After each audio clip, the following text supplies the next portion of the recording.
1517년 이제 10월 31일 독일의 뷰텐부르크 대학의 구약 및 히브리어 교수였던 34세의 젊은 신부 마틴 루터는 이 비텐베르그 성당문에 로마 카톨릭의 문제를 지적하는 95개 조항의 태제가 적힌 종이를 붙였습니다. 그는 이 일이 장차 유럽 대륙을 뒤흔드는 종교 계획으로 발전하리라고는 생각하지 못했습니다. 그는 단지 로마 카톨릭의 부패와 모순에 대해 신학자의 입장에서 발전적인 논의를 하고 싶었을 뿐입니다.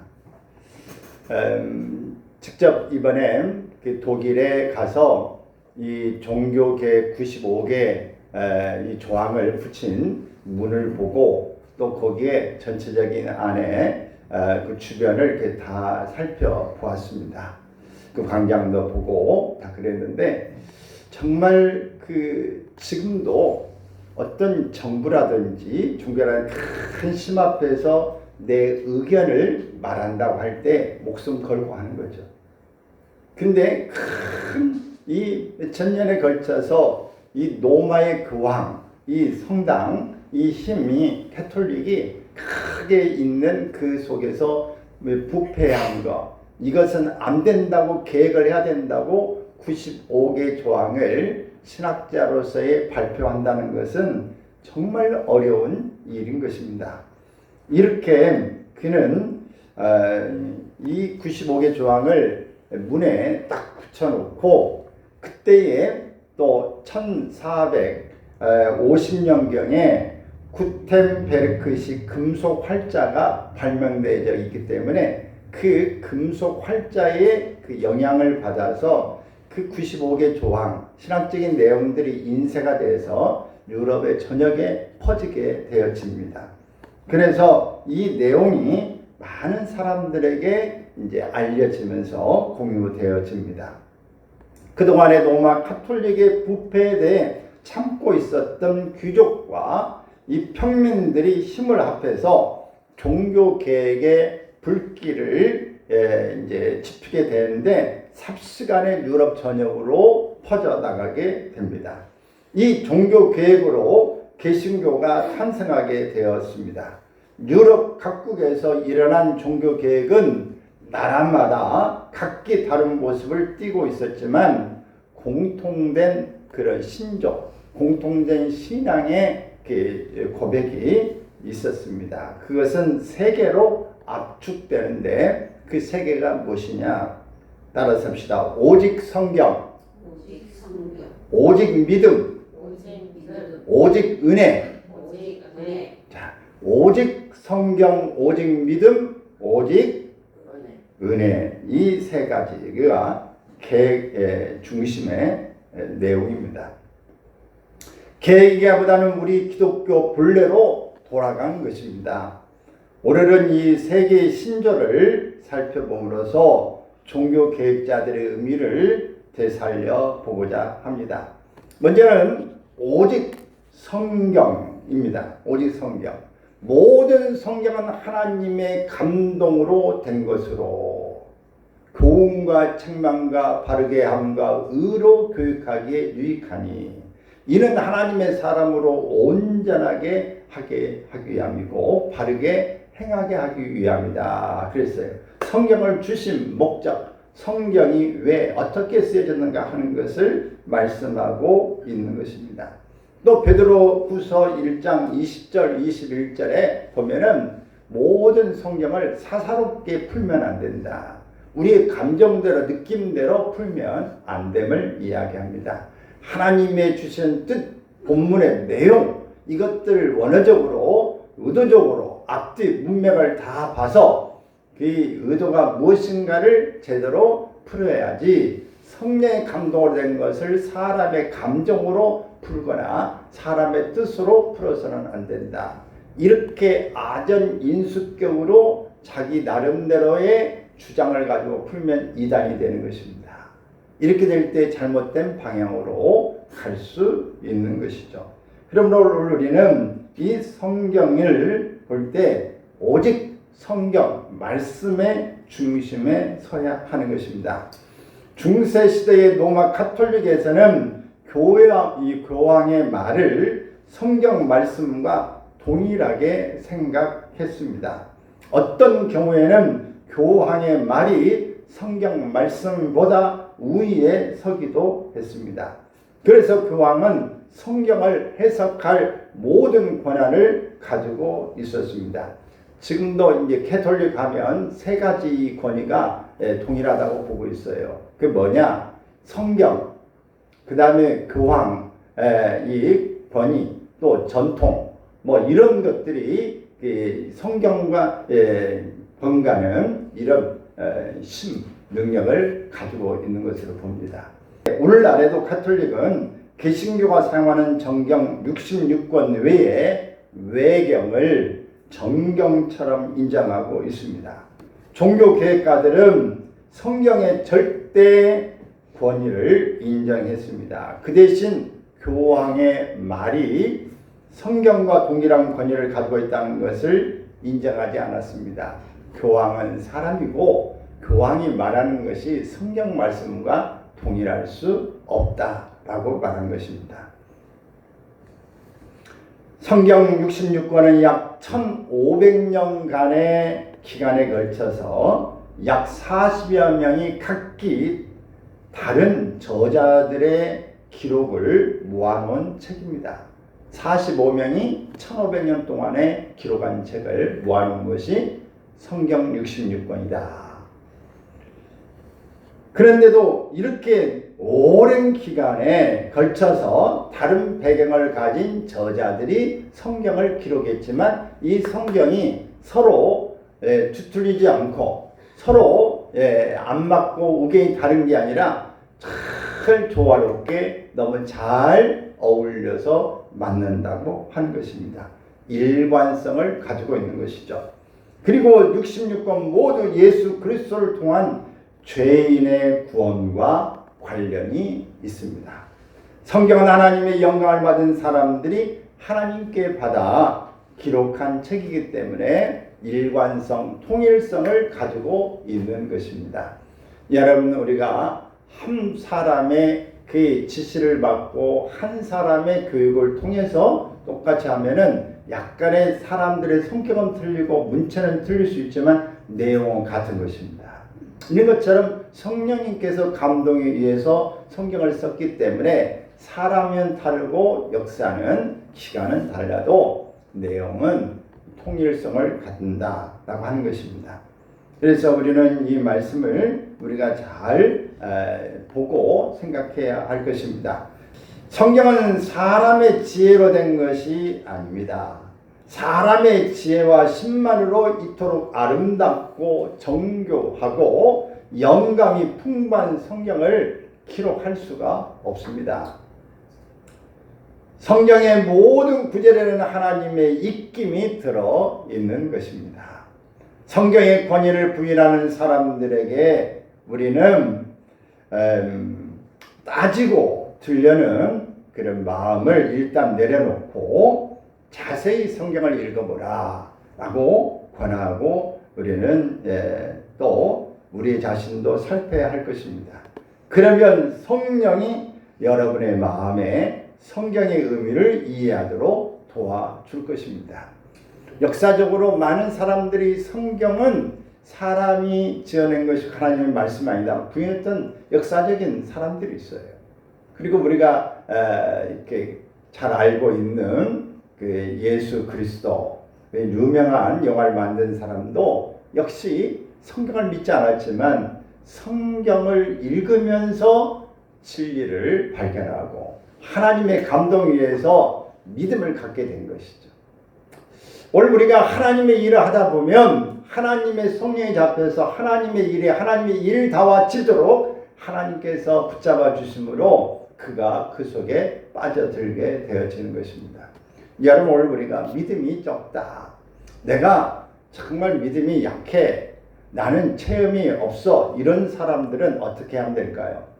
이런 사람들은 도대체 참 본 사람들은 어떻게 된 거야? 어떻게 받은 거야? 도대체 하나님이 이러한 사람 이런 일을 하는데 이렇게 하면 정말 되는 거야? 라고 따라잡기.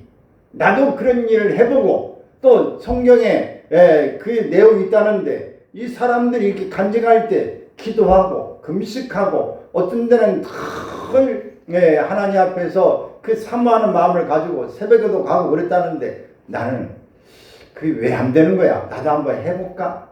따라 해보면 그 일이 어느 순간에 여러분에게도 임할 줄로 믿습니다. 할렐루야.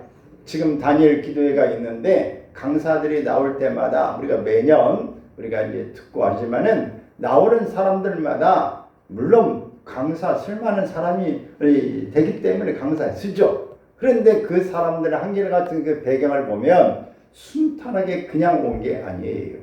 그 속에서 우리가 정말 최선을 다해서 살아왔던 삶을 봅니다.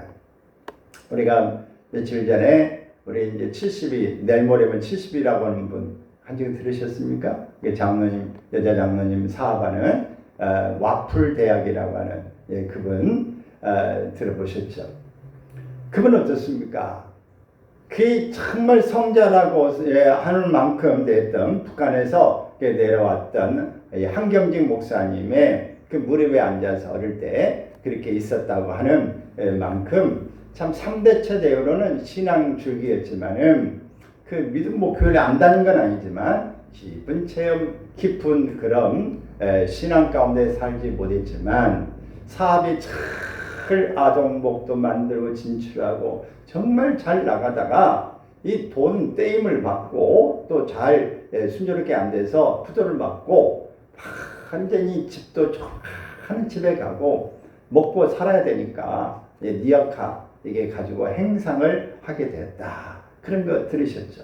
그래서 아무것도 할 수 없는데 30만 원 가지고 샀는데 어떻게 옮길 거냐? 그 먼 거리를 끌고 갑니다. 했더니 5만 원 빼줘가지고 용달차 가지고 가세요. 그렇게 해서 시작해서 그 뭘 먼저 할까 하다가 와플 이제 먹고 가는 걸 보면서 그걸 시작해서 지금 300개의 체인점을 가지고 있으면서 활발하고 있다. 그 과정에 정말 찢어지도록 가난한 가운데서 새벽 기도를 가고 1000번제를 수없이 드리고 또 화장실 청소를 교회에 가고 이 벽도 닦고 어떤 데는 천장까지 닦으면서 목사님이 이 화장실에서 밥풀 떨어져도 주워 먹어도 된다 라만큼 깨끗하게 아주 그냥 새벽에 가서 교회에 머무는 시간이 너무 좋고 그 행상을 하고 바빠도 다른 사람 또 오지랖 넓게 다 또 도와주고 그런 삶을 살았다는 간증을 듣지 않습니까? 여러분 우리가 하나님 앞에 살려고 몸부림치는 일이 없이는 하나님 앞에 귀하게 쓰임받는 일이 없어요. 세상 일도 운동하는 사람도 모든 사람들이 그냥 되어지는 게 아니에요. 우리가 믿음 생활을 하면서 내가 몇 대째 내가 믿고 있다 이것만 가지고 되는 게 아니라 하나님과의 관계 가운데 내가 한번 만나야 되겠다는 간절함이 있어야 되고 다른 사람이 했다면 나도 한번 해보자. 다른 사람이 했다면 나도 된다. 다른 사람이 했다면 나도 할 수 있다. 이런 마음을 가지고 나갈 수 있기를 바랍니다. 다른 사람은 그 사람 그렇게 그 사람이 가지 나는 안 돼. 이렇게 못 박아버리고 이런 생각을 가지면 더 이상 발전할 수 없는 것입니다.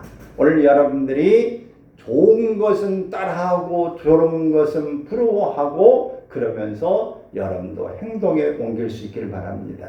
그래야 뭔가 변화가 이루어지게 되어지는 것입니다. 그러므로 여러분들이 성경을 가까이 하기를 바랍니다. 우리가 열심히 해야 하나님 앞에 관계가 유지되는 거예요. 저도 정말 성경을 읽는데 어떻게 보면 바쁘고 힘든 그런 일 가운데 좀 못 읽고 또 기도가 좀 등한시하다 보면 기도가 잘 안 돼요. 성경 읽는 게 어떤 데는 억지로 읽는 것 같지만 집중이 잘 안 돼요. 여러분 모든 일에 우리가 바쁘고 힘든 것 다 나름대로 있어요. 그러나 시간을 내고 집중하지 않으면 어느 순간에 점점 있는 것도 부도가 나더라. 여러분 있는 것을 첫째는 잘 지켜야 합니다. 그리고 할 수 있으면 있는 것을 더 개발하고 힘써서 발전시켜야 될 줄로 믿습니다. 여러분들의 신앙에 옛날에 체험했다. 내가 가지고 있는 믿음이 있다. 여러분 도전맞지 않기를 바라고 잘 간수하기를 바랍니다.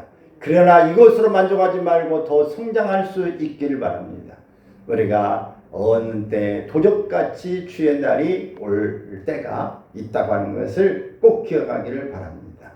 그래서 우리가 하나님의 말씀을 읽고 하나님의 말씀을 사랑함으로 하나님의 말씀이 하나님의 말씀으로 인정되어지고 하나님이 나에게 오늘 주시는 말씀이다. 생명의 말씀이다. 능력의 말씀이다. 오늘 이렇게 생각하고 말씀을 대하기를 바랍니다.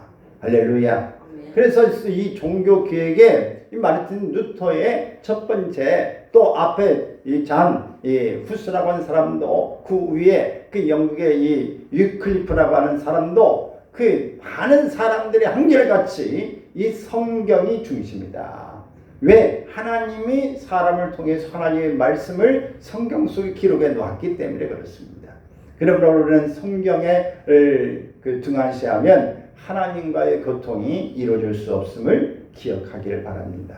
그래서 꼭 매일매일 양식처럼 여러분 읽고 묵상하고 또 지킬 수 있기를 바랍니다. 요한계시록이 그렇지 않습니까? 이 말씀을 읽고 듣고 너를 지키는 자가 복이 있다 그랬어요. 그러므로 복이 있는 사람이 되기를 바랍니다. 두 번째는 오직 믿음입니다. 오직 믿음. 여러분 이 마르틴 루터는 죽음의 공포 때문에 가톨릭 신부가 된 사람입니다. 그가 법대생이었을 때에 집에서 학교로 돌아오는 길에 들판에서 천둥을 동반한 폭풍을 만났습니다. 그는 피할 곳이 없는 가운데에 자기 바로 옆에 떨어지는 벼락으로 인해서 극도로 죽음의 공포를 느꼈습니다. 그때 그는 자기도 모르게 가톨릭의 성녀 중에 한 분인 성앤의 이름을 부르면서 하나님께 자기 목숨을 살려달라고 기도했습니다. 여기서 성앤이라고 하는 사람은 누구냐? 이 예수 그리스도를 낳은 마리아의 외할머니 이름이 바로 성안나입니다. 성안나인데 성앤 이렇게 말하는데 성상으로 많이 숭배를 해요. 근데 외할머니하고 무슨 상관이 얼마나 있겠습니까? 그러나 가톨릭은 이런 모든 사람들을 우리가 이 성인의 그룹에 넣고 또 그 사람의 이름을 부르면서 기도하게 되어집니다. 그러면서 이 죽음의 공포감을 느꼈던 자리에서 살려주면 바로 하나님이 일을 하겠다고 하는 이런 일을 통해서 나중에 신부가 되어집니다. 자, 그러면 가서 이 마르틴 루터가 법학을 공부했던 그 칩을 봤어요. 봤는데 지금도 잘 복원을 해놨어요. 해놨는데 바로 옆에가 어디냐? 수도원이에요.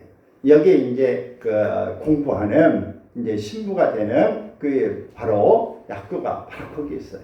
근데 거기 법대생이 있다 거기 들어가면 밑바닥부터 시작해서 철저하게 세상과는 일반 사람과는 전혀 다른 속으로 들어가는 거예요. 그래서 그는 그 속에 들어가서 집중적으로 있으면서 그 회개를 하고 하는 일에 가톨릭은 고해성사를 하지 않습니까? 우리는 죄를 지면은 하나님 앞에 직접 기도하죠. 근데 가톨릭은 지금도 이 신부 앞에 사자 앞에 가서 자기 죄를 고백하는 거예요. 그게 바로 고해성사라고 하죠. 그래서 죄를 지면은 이제 사자가 대신 사해 주는 거예요. 이것은 중보자가 바로 예수님이 우리의 중보자가 되셔야 되는데 사자가 지금도 중간에 있는 것이죠. 고해성사. 그래서 이 루터는 그냥 위에 선배인 그 앞에서 고해성사를 하는데 어떤 데는 막 6시간도 고해성사를 하는데 그 신부가 선배가 너무 귀찮아가지고 야 밖에 죄 좀 짓고 와서 고해성사 해라. 죄 좀 짓고 와. 죄도 없는데 뭘 그렇게 맨날 고해성사 한다고 하냐. 죄 좀 짓고 와라 제발로. 그리고 내한테 제발 좀 그런 거 하지 마라. 할 정도로 정말 철저하게 삶을 살았던 사람입니다. 그리고 이 고난이 돌아오고 그럴 때는 또 이제 거기서 가보면은 이제 큰 성당에 설교하고 거기 했던 그게 있는데 계단이 이제 한 상당히 한 60 몇 개 됩니다. 거기를 고난을 생각했는데 무릎으로 기어오르는 무릎으로 기어서 계단을 올라서 예배당에 가는 성당에 가는 그런 일들을 이제 사회들이 하는 거예요. 근데 성경을 깨닫고 난 다음에 번쩍 일어가지고 번쩍번쩍 걸어 들어가는 거예요. 왜?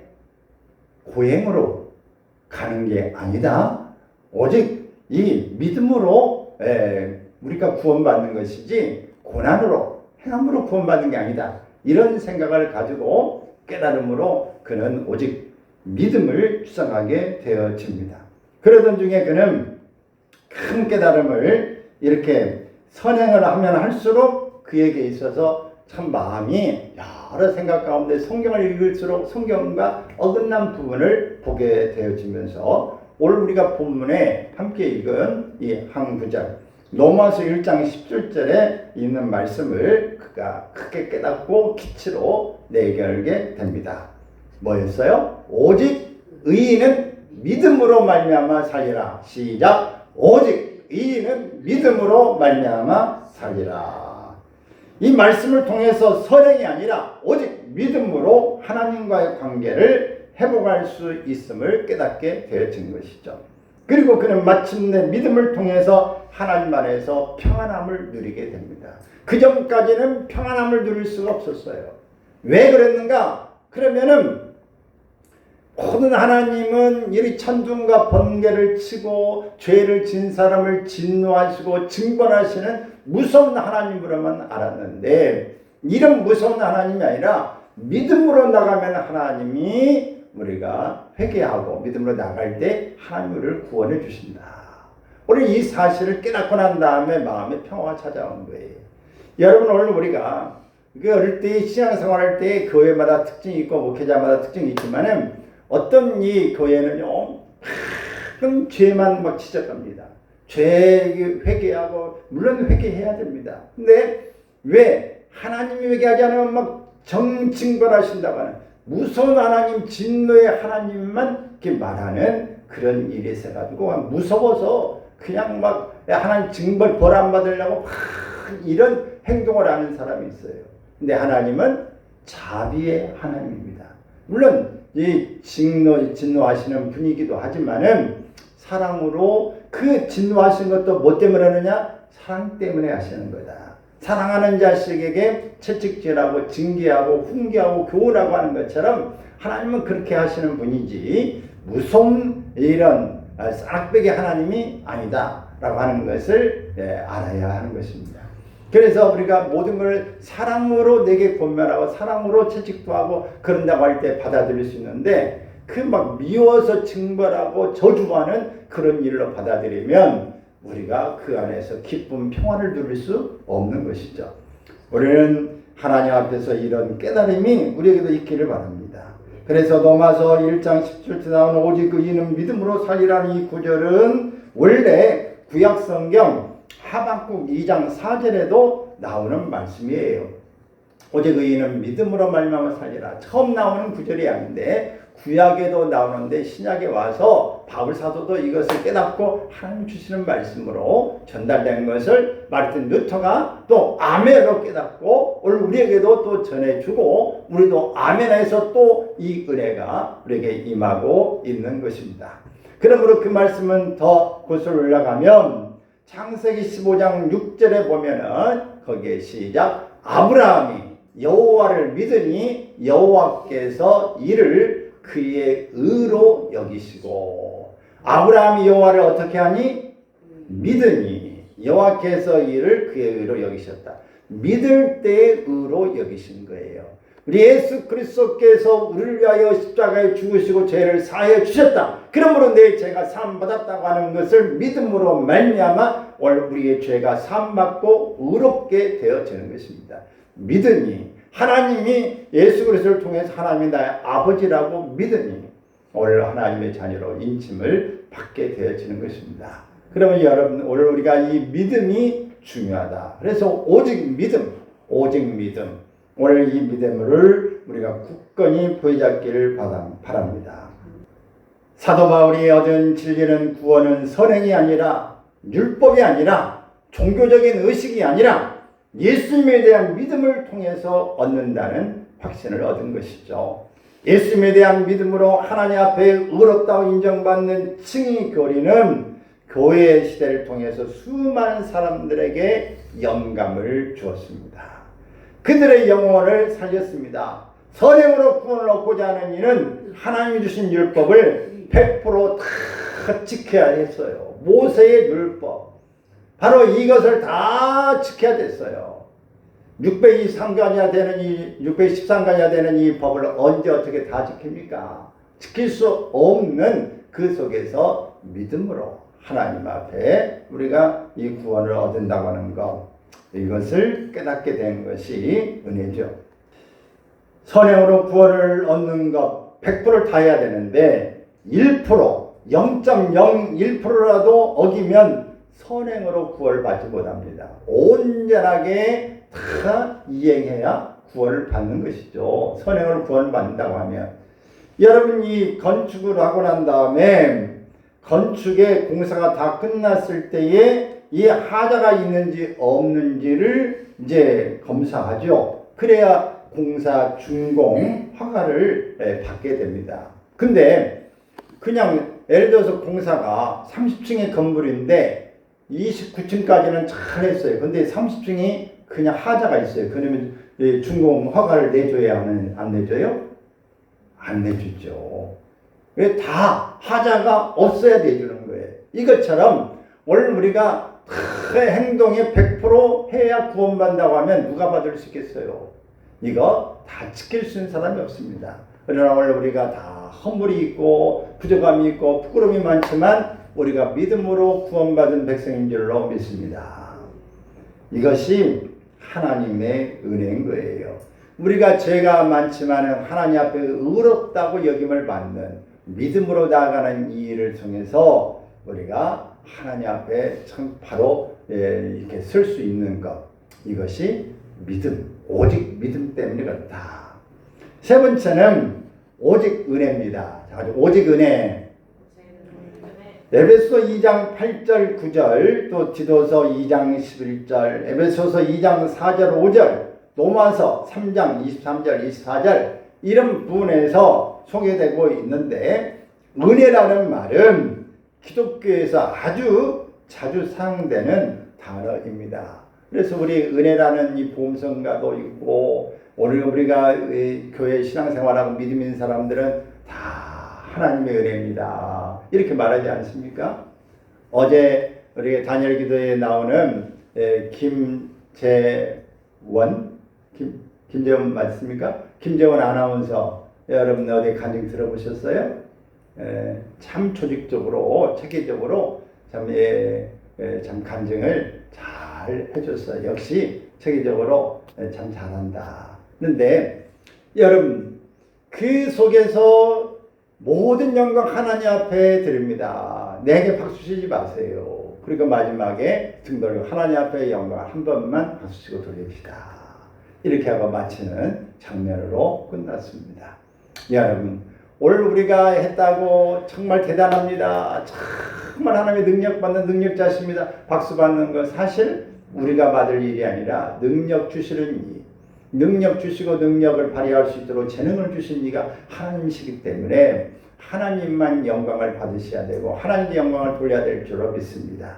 내가 이 일을 행하는 모든 것은 다 뭐다? 오직 은혜다라고 하는 것이죠. 그래서 은혜 받은 자가 하나님 앞에 감사하고 하나님의 영광을 돌리는 것은 마땅한 일인 거예요.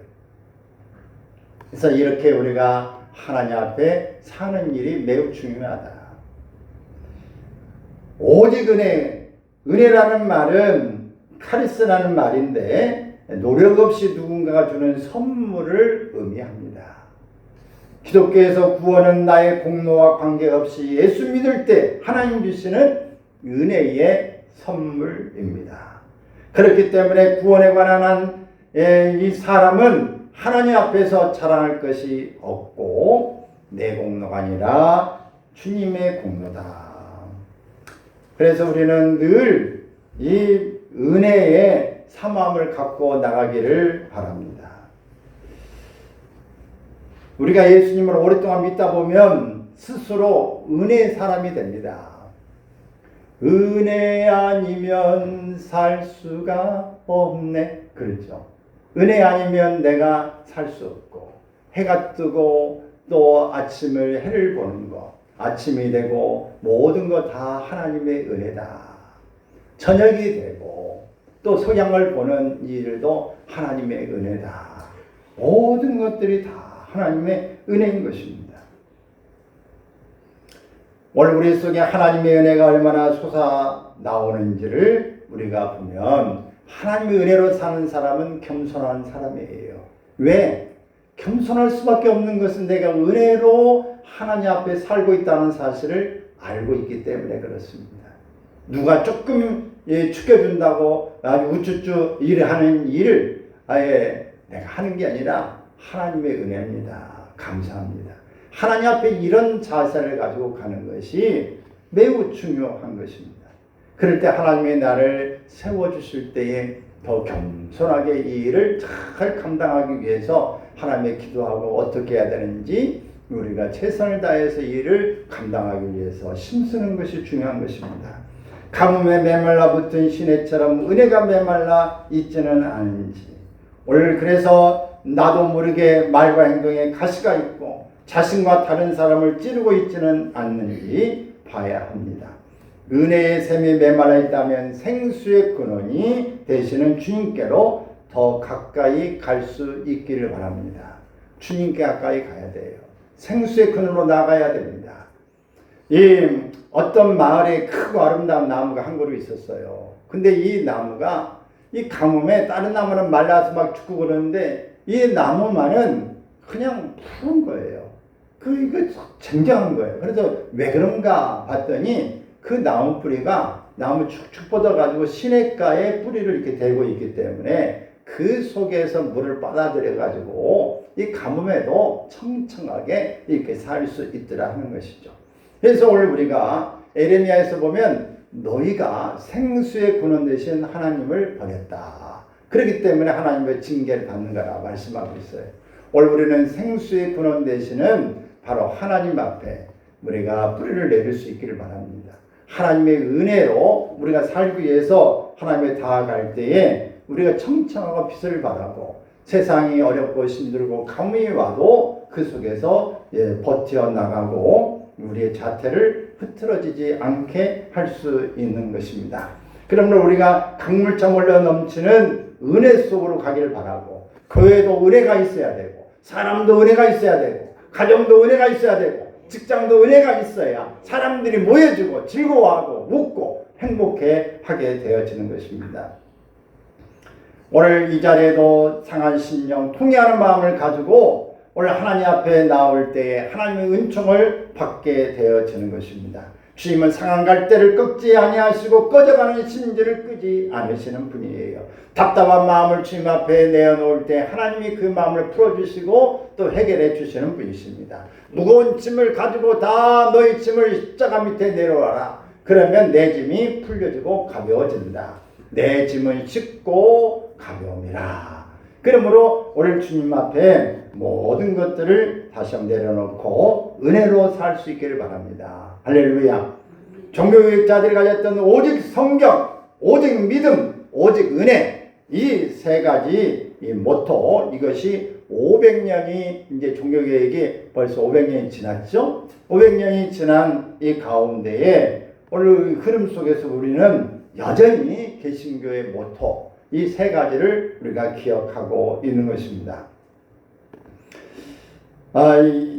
이 세 가지 모토는 불변한 진리임을 이야기하고 있어요. 1521년 4월 마틴 루터는 신성 로마 제국의 찰스 황제 앞에서 자신이 쓴 책과 한 말에 대해서 최후 변론하라는 통첩을 받았습니다.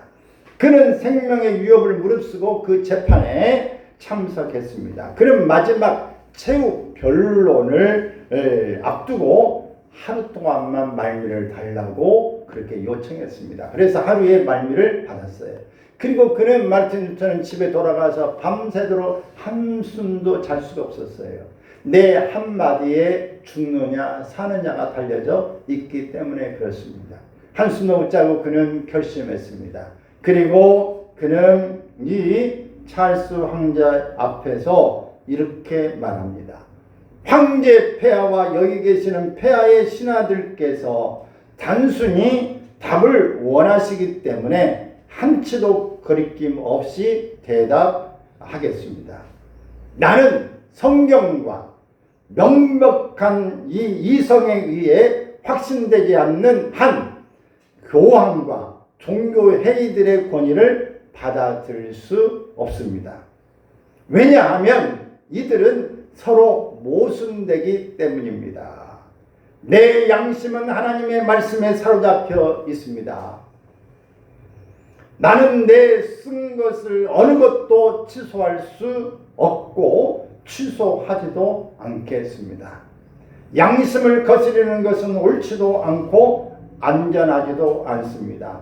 하나님이여 나를 도와주소서. 아멘. 이렇게 그는 말합니다. 루터는 자기 생명을 걸고 신앙 양심을 지켰습니다. 루터의 이 정신이 개신교의 정신입니다. 오직 성경, 오직 믿음, 오직 은혜, 우리의 신앙은 이 세 가지 모토를 위해 세워진 것입니다. 그리고 종교 계획가들이 우리에게 남긴 소중한 신앙적인 유산입니다. 그러면 이 루터는 그러면 그 말하고 죽었어? 살았어? 궁금하죠. 찰스 황제는 이 루터에게 너는 앞으로 24시간 동안 잡히면 죽는다.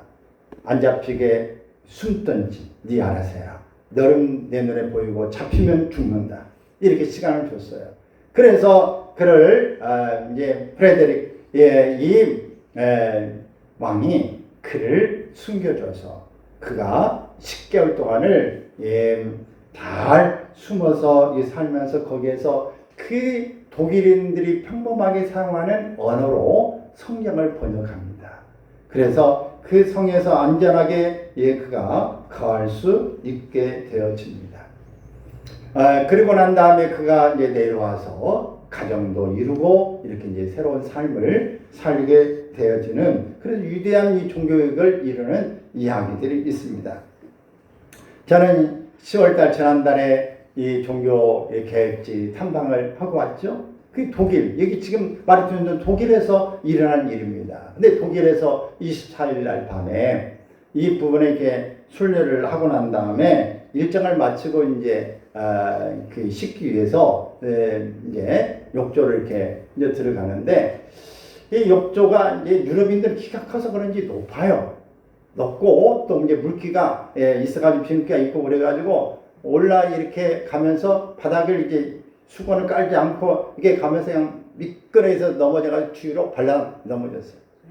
뒤로 넘어져가지고 그 오른쪽 어깨가 이제 부딪히면서 오른쪽 이제 머리가 쪘어요. 그리고 오른발이 상처가 좀 나면서 떨어져가지고 참 있다가 어떻게 된지 모르게 있다가 일어나서 머리가 너무 아파가지고 그러자고 있다가는 그냥 큰난 씻고 들어와서 누웠는데 뭐 이렇게 깜짝 놀라는 그래서 푹 잤어요. 자고 난 다음에 다행히 뼈가 부러진 것 같지는 않아요. 머리에서 이게 죽지 않은 게 너무 감사하다. 그러면서 다행히 가져오는 근육 이완제 약을 좋은 사람도 있고 그래서 그것도 먹고 파스도 바르고 또 가이드를 통해 다음날 또 이제 영국 약국에서 하는 것도 하고 병원을 가냐 마냐 하는데 일행에서 떨어지면은 하지도 못하고 또 한 사람이 붙어야 되고 일행들에게 아주 민폐가 되고 53명이 같이 갔는데 그래서 가지 않겠다. 그러면서 좀 고통스럽고 힘든 그런 문제가 있었지만은 잘 맞췄어요. 그리고 또 그 엘리베이터를 타고 가다가도 또 이게 부분에 이렇게 그 어다가 삐끗하다가 뒤에서 또 잡아줘 또 살기도 하고 말이죠. 또 위에 이제 루터가 이 감옥에 이제 갇힌 것처럼 그 속에서 은밀하게 있으면 연구하고 어떤 그 성 안에 있었던 거기 보면 포도주 큰 역사적으로 제일 큰 통이 있어요. 그걸 이렇게 보다가 됐어요. 그냥 이게 툭 쳐가지고 또 이게 팔이 또 다쳐서 이게 할만을 또 지금도 좀 있고 그러는데 어깨도 지금도 안 좋고 지금도 있어요. 그렇지만은 뼈는 찍어보니까 이상이 없어요. 그래서 한 방에 갈 수 있겠다. 삶과 죽음이 지책이 있구나. 그러면서 나이 들고 오신 분들이 욕조에서 못 나오고 우리나라도 유명한 분들이 목욕탕에서 이렇게 죽으신 분들이 많아요. 그래서 나도 여기 여차하면 여기에 한국에 못 오고 거기에서 있을 뻔도 했겠구나. 여러 가지 일들이 몇 번에 있었는데 왜 이런 일이 일어났을까? 그 생각을 묵상해 봤어요. 묵상해 보면서 이 마르틴 루터는 그가 이 법학자로서 살려고 하다가 천둥과 이 태풍이 폭풍이 불어오면서 그 무서운 번개가 옆에 떨어진 가운데 하나님 앞에 이 서약을 하면서 서원을 하는 가운데 이렇게 된 것처럼 하나님이 내 삶에도 뭔가 새로운 결단을 원하시는 게 아닌가. 그러면서 우리에게 이 계획은 이 마틴 루터 그때 종교개혁은 일어났고 그 뒤에 여러 사람들이 이루어졌지만 오늘 우리에게 있어서는 우리의 신앙과 우리의 마음의 계획이 필요한 줄로 믿습니다. 오늘 여러분에게는 어떤 계획이 필요할까요? 오늘 우리가 살면서 우리 자신에게 있어서 나의 신앙 습관에서 오는 계획은 무엇이 되어야 될까를 생각해 볼 수 있기를 바랍니다. 감사 생활한다고 하는데 정말 감사가 우리 속에서부터 일어나고 있는 것인가? 말씀 생활하는데 말씀을 읽고 제대로 살고 있는지, 기도 생활한다고 하는데 기도가 주님과 친밀하게 이루어지고 있는지, 이웃을 사랑하라고 하는 네모가지 사랑하는 하나님의 말씀을 실천하고 있는지, 성교는 우리가 지행하고 있는지, 자신의 관리는 잘하고 있는지, 예배 생활은 충실히 하고 있는지, 주일은 제대로 지키고 있는지, 죽음과 인생에 대해서 영생에 대한 문제는 확신이 있는지, 오늘 내가 죽어도 괜찮은 것인지, 죽어도 천국 갈 수 있는 확신이 있는 것인지, 오늘 우리 신앙의 내면의 모습을 보면서 계획해야 될 일이 무엇인가를 오늘 이 계획신앙의 이 모습에서 여러분이 살펴볼 수 있기를 바랍니다. 옛날에 일어났던 일을 살펴보는 것도 중요하지만 그 일이 나와 무슨 상관이냐, 오늘 나는 어떻게 살아야 되느냐가 중요한 것입니다. 오늘 다음 주일은 우리의 추수감사 주일인데 오늘 이 주일에 정말 감사할 수 있는 내가 감사의 제목이 무엇인가, 감사의 목록을 작성해 볼 수 있기를 바랍니다. 그리고 정말 내 삶에 내가 살고 있는 모습이 어떤 내용인가 이것을 찾아볼 수 있기를 바라요. 내 생명이 나의 것이 아니라 하나님이 맡겨주신 사명의 시간인 줄로 믿습니다. 좀 더 가치 있고 소중하게 하나님의 영광을 위해서 살아가겠다는 생각을 갖고 주님 앞에 임하기를 주의 이름으로 축원합니다.